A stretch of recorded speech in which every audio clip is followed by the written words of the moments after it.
आपने देखा होगा इंडियन रोड्स पर चलने वाले ज्यादातर ड्राइवर्स के अंदर लेन डिसिप्लिन बिल्कुल भी नहीं होता है। ये अपने गाड़ी को कभी भी किसी भी लेन में चलाते हैं और एक दूसरे से जल्दी निकलने के चक्कर में गलत तरह से लेन कट करते हुए ओवरटेक करने की भी कोशिश करते हैं। यही वाला वीडियो जो आप देख रहे हो उसे रिसेंटली कर्नाटका से मिस्टर जिबिन ने शेयर किया था। भाई अपने कार से बेंगलोर मैसूर एक्सप्रेस वे से होते हुए जा रहे होते हैं, तभी एक टोल प्लाजा पर जब ये लाइन में खड़े होते हैं और अपने बारी का वेट कर रहे होते हैं, बिल्कुल उसी समय लेफ्ट साइड से एक महिंद्रा थार आ जाती है और आप देख सकते हो इन्होंने किस तरह से लेन्स को कट करते हुए डैश कैम कार को लेफ्ट साइड से ओवरटेक किया है और एकदम से इसके आगे आ गए हैं। और ये सारी चीजें सिर्फ इसलिए की गई क्योंकि इनको यहाँ पर थोड़ा सा जगह दिख गया था, तो ये लाइन को तोड़ते हुए आगे आए हैं और पहले निकलने के चक्कर में ये घुस गए हैं। और ऐसी चीज़ें आपने टोल प्लाजा पर अक्सर ही देखी होंगी। बहुत सारे गाड़ी के ड्राइवर्स इस तरह की बेवकूफ़ियाँ करते हैं, खासकर बड़े गाड़ियों के जो ड्राइवर्स होते हैं उनको आसपास का एरिया क्लियर दिखता है, थोड़ा ज़्यादा ही जगह दिख जाती है, तो वो कहीं से भी घुसने की कोशिश करते हैं।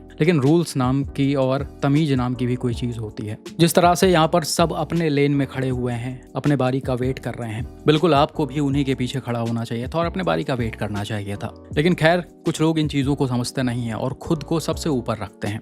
ये अगला एक्सीडेंट देखो जिसे कुछ दिनों पहले दिल्ली से अपने एक व्यूअर ने शेयर किया था। यहाँ पर हुआ क्या कि सर अपने कार से दिल्ली के किसी रोड से होते हुए जा रहे होते हैं, सामने की तरफ इनका ग्रीन सिग्नल है, ये सीधा लेफ्ट वाले लेन में चले जा रहे हैं। सबसे पहले तो आपको ये मारुति सुजुकी सियाज दिख जाएगी जो गवर्नमेंट ऑफ इंडिया की है। आप देख सकते हो इसने कितने गलत तरीके से डैश कैम वाले कार को और सामने चल रहे इस स्कूटी को ओवरटेक किया है और इनके आगे आ गए हैं, जबकि राइट वाला लेन खाली पड़ा हुआ था। ये चाहते तो इधर से ओवरटेक कर सकते थे, लेकिन इसके ड्राइवर जल्दबाजी में और तेज रफ्तार में गाड़ी को चला रहे हैं, इसलिए इनको चीजें समझ में नहीं आ रही हैं। खैर यहाँ पर तो कुछ नहीं हुआ, ये गाड़ी निकल गई। डैश कैम वाली कार जैसे ही थोड़ा सा आगे जाती है और लेफ्ट साइड में चल रहे इन बाइक वालों को ओवरटेक करने की कोशिश करती है राइट साइड से, बिल्कुल उसी समय लेफ्ट साइड से एक होंडा सिटी आती है और ये भाई साहब भी उतने ही ज्यादा जल्दबाजी में होते हैं। इन्होंने बिना जगह के लेन को कट करते हुए डैश कैम कार को ओवरटेक करने की कोशिश की है और इसी ड्यूरेशन में इन्होंने इसको लेफ्ट साइड से हिट भी कर दिया है। इनफैक्ट भाई ये टक्कर कोई नॉर्मल तरीके से नहीं बल्कि बहुत ज्यादा जबरदस्त हुआ है। डैश कैम कार कुछ हद तक अनकंट्रोल हो गई थी, ये राइट में जाकर इस मीडियन में चढ़ गई है। हालांकि ड्राइवर ने कार को टाइमली कंट्रोल किया है और वापस फिर सड़क पर लेकर आए हैं। अभी आप समझ सकते हो कि ये गाड़ी और भी ज्यादा अनकंट्रोल होकर ऑपोजिट साइड में चली जाती और सामने से आ रहे बाइक वालों को या फिर किसी व्हीकल को हिट कर देती तो कितना बड़ा एक्सीडेंट हो सकता था और कितना ज्यादा नुकसान हो सकता था यहाँ पर। और ये चीज सिर्फ और सिर्फ इन भाई साहब के कुछ सेकंड्स बचाने के चक्कर में होता। हालांकि फॉर्चुनेटली यहाँ पर कुछ बड़ा नहीं हुआ, लेकिन फिर भी डैश कैम कार के लेफ्ट साइड में ठीक ठाक नुकसान आ गया था और इसका राइट साइड वाला टायर भी फट गया था, जिस वजह से ये आगे नहीं बढ़ पाई, इसे वहीं पर खड़ा करना पड़ा।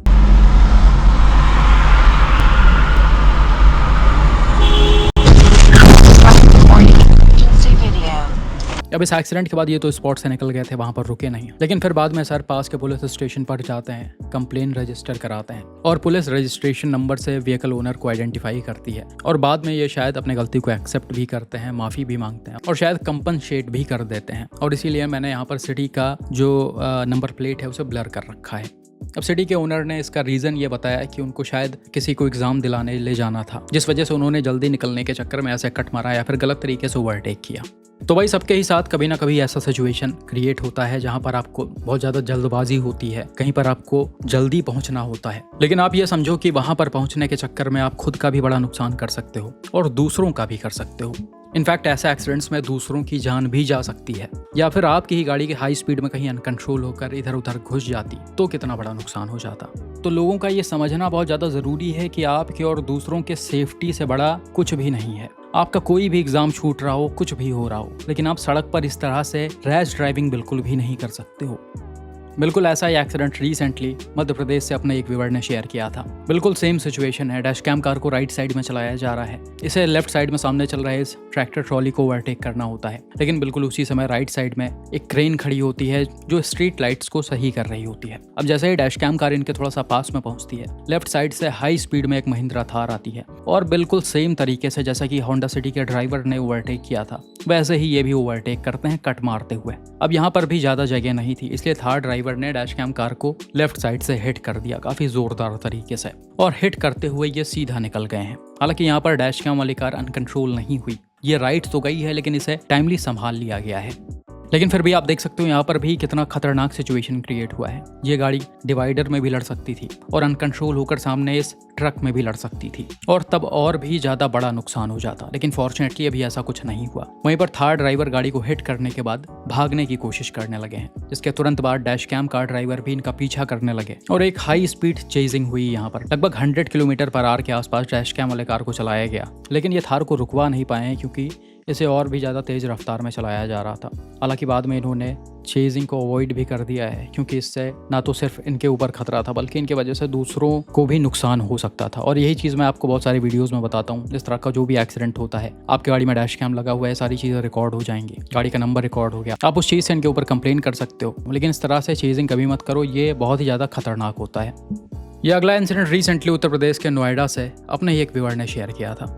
ये जिस रोड पर चल रहे हैं वो नोएडा एक्सप्रेस वे है, 6 लेन वाली रोड है ये, और डैश कैम वाले कार को राइट साइड में यानी ओवरटेकिंग वाले लेन में चलाया जा रहा है। अब थोड़ा सा आगे चलते ही लेफ्ट साइड से बीच वाले लेन से ये Mercedes SUV dash cam car को ओवरटेक करती है और इसके सामने से राइट वाले लेन में आ जाती है। हालांकि यहाँ पर डैश कैम वाले कार और मर्सिडीज के बीच में एक ठीक ठाक डिस्टेंस होता है, बहुत ज्यादा डिस्टेंस तो नहीं है, लेकिन फिर भी ये इजिली राइट वाले लेन में आ जाते हैं। लेकिन इसी के जस्ट पीछे जो एक महिंद्रा स्कॉर्पियो चल रही होती है, जो शायद इसी को स्कॉर्ट कर रही थी, जिस पर पुलिस का स्टिकर भी लगा हुआ है, वो भी सेम तरीके से डैश कैम वाले कार को लेफ्ट साइड से ओवरटेक करते हैं। हालांकि यहाँ पर स्कॉर्पियो और डैश कैम वाले कार के बीच में बहुत ही कम डिस्टेंस है और यहाँ पर आप देख सकते हो स्कॉर्पियो के ड्राइवर डैश कैम कार को एकदम से टच करते हुए राइट में आए हैं। मतलब थोड़ा सा भी चीजें ऊपर नीचे हुई होती तो दोनों गाड़ियां आपस में लड़ सकती थी, जैसे पिछले वाले एक्सीडेंट्स में आपने देखा। हालांकि फॉर्चुनेटली यहाँ पर ऐसा कुछ नहीं हुआ, लेकिन इसी के तुरंत बाद ही आप देख सकते हो डैश कैम वाले कार का लेन चेंज किया जाता है और ये भी स्कॉर्पियो को ओवरटेक करके और साथ में दूसरे गाड़ियों को ओवरटेक करके सीधा निकलने लगते हैं। हालांकि ये जो मर्सिडीज होती है वो इनके आगे ही चल रही होती है।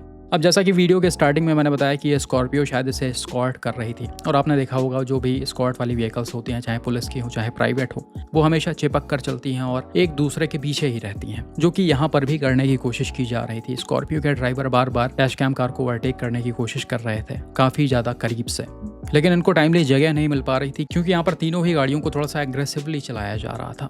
खैर अब वीडियो को हम थोड़ा सा रिवर्स करते हैं तो आप यहाँ पर क्लियरली देख सकते हो कि ये एक एक्सप्रेस वे है और डैश कैम वाली कार जहाँ पर चल रही है वो ओवरटेकिंग लेन है। इनफैक्ट यहाँ पर क्लियरली ओवरटेकिंग लेन मेंशन भी है, साथ में ऊपर आप साइन बोर्ड भी देख सकते हो, यहाँ पर भी क्लियरली लिखा हुआ है राइट साइड से आप ओवरटेक करोगे, बीच वाला लेन कार का है जिस पर आप क्रूज कर सकते हो। लेकिन डैश कैम वाली कार राइट साइड में क्रूज कर रही थी, ऐसा मैं नहीं बोल रहा, ऐसा डैश कैम कार के ड्राइवर नहीं बोला। बाई चांस ये बीच में चल रहे इन गाड़ियों को ओवरटेक कर रही होती राइट साइड से, तब यहाँ पर स्कॉर्पियो ड्राइवर की ज्यादा गलती होती, क्योंकि इस तरह से इतने कम स्पेस में लेन को कट करते हुए किसी भी गाड़ी को ओवरटेक नहीं किया जा सकता है। लेकिन जैसा कि इन्होंने खुद बताया कि मैं राइट वाले लेन में क्रूज कर रहा था, तो ये भी बिल्कुल गलत है। जब आपको क्लियरली पता है कि एक्सप्रेसवेज और हाईवेज पर राइट साइड वाला लेन ओवरटेकिंग के लिए होता है, तो आप उस पर क्रूज बिल्कुल भी नहीं कर सकते हो। आपको क्रूज करना है तो आप मिडल वाले लेन में क्रूज करो, और जब आप ओवरटेकिंग वाले लेन में क्रूज करते हो तो इस तरह का खतरनाक सिचुएशन क्रिएट हो जाता है। इनफैक्ट भाई यहाँ पर हो सकता है गाड़ियाँ टच हो जाती, रोड रेज सिचुएशन भी क्रिएट हो सकता था, जो कि बहुत ही नॉर्मल है आजकल इंडियन रोड्स पर। और ऐसे गाड़ियों से जो चलते हैं भाई, उनके अंदर अलग से ही गुस्सा भरा होता है और वो दूसरों को ज़्यादा कुछ समझते भी नहीं है। इनफैक्ट भाई आगे चलकर आपको और भी गाड़ियां राइट साइड में क्रूज करती हुई दिख जाएंगी स्लो स्पीड में। वो किसी गाड़ी को ओवरटेक नहीं कर रही हैं, वो बस नॉर्मली चल रही हैं राइट वाले लेन में, जिस वजह से मर्सिडीज को, डैश कैम वाले कार को और पीछे से आ रहे स्कॉर्पियो को लेन चेंज करके इधर उधर से निकलना पड़ रहा है। तो ये एक बेसिक चीज आपको समझनी बहुत ज्यादा जरूरी है कि आप ऐसे एक्सप्रेसवेज पर राइट वाले लेन में स्लो स्पीड में क्रूज नहीं कर सकते हो। 100 किलोमीटर पर आवर इस रोड की स्पीड लिमिट है, आप 70-75 ऐसे राइट में नहीं चल सकते हो। आप तभी राइट में आओगे जब आपको अपने सामने वाले गाड़ियों को ओवरटेक करना होगा। बाकी भाई डैश कैम कार ड्राइवर इस चीज़ को अलग तरीके से ना ले, बस मैं वही बता रहा जो रूल है और जो चीज़ सही है, जो कि क्लियरली यहाँ पर मेंशन भी है। बाकी आपका इस पर्टिकुलर इंसिडेंट पर क्या मानना है, कमेंट करके ज़रूर बताएं।